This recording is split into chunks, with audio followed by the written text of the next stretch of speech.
நாளுக்கு நாள் அவங்களுக்குள்ள நெருக்கம் அதிகமாயிக்கிட்டே போகுது. நான் இதை மாத்தியே தீருவேன். பொன்னி வேண்டாம், பிரீத்தி தான் வேணும்னு வாயாலேயே நான் சொல்ல வைப்பேன். சத்தி பொண்ணி குழந்தை பிறந்ததுக்கு அப்புறம் நீங்க இங்க வரணும். அப்படியே எனக்கும் பிரீத்திக்கும் நல்லபடியா கல்யாணம் ஆகணும்னு வேண்டிக்கோங்க. ஏய் இல்ல ஆசைப்பட்ட பையனோட கல்யாணம் ஆகணும்னு வேண்டிக்கோங்க. நீ எதற்கியா சொன்ன? ஏதோ எதிர்பார்ப்போட சொன்ன மாதிரில இருக்கு.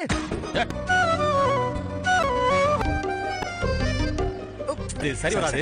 நான் வேணும்னா ஃப்ரண்ட்ல வந்து உட்காரட்டுமா? பொன்னி பேசாம நீ வந்து முன்னாடி உட்காந்துக்க. வேணா முன்னாடி உட்காந்துக்கிறீங்களா? இல்ல பிரீத்தி, நீங்களே முன்னாடி போய் உட்காந்துக்கோங்க. சும்மாவே இருக்க மாட்டியா நீ? அங்கயா பக்கத்துல தான் நாங்களும் இருக்கோம். அப்போ வர வழியில விட பாத்துட்டு போகவா? நீ என்ன பேசுற? சக்தியோட மொத்த குடும்பமும் இங்கதான் இருக்கு. இறங்கி தொலைச்சிடாதீங்க, புரியுதா? பொன்னி உரிமையா சக்தி பக்கத்துல போய் உட்காருவாங்களா? அதை விட்டுட்டு பிரீத்தியை போய் உட்கார சொல்றாங்க. பிரீத்தியும் ஏதோ சீட் பெல்ட்டே போட தெரியாத மாதிரி நாடகம் ஆடுறாங்க. சக்தி போட்டு விட்றாரு. இதெல்லாம் பார்த்துட்டு பொன்னி வருத்தப்படுறாங்க. இந்த டைம் எப்படியும் பிரீத்தி மாட்டிடுவாங்க போல. அவங்க அப்பா அம்மா போற காரும் சுந்தரம் ஓட்டிட்டு போற காரும் மோதி இருக்கு. பிரீத்தியை சீக்கிரமா வீட்டுல இருந்து அடிச்சு விரட்டணும்னு நினைக்கிறவங்க லைக் பண்ணுங்க.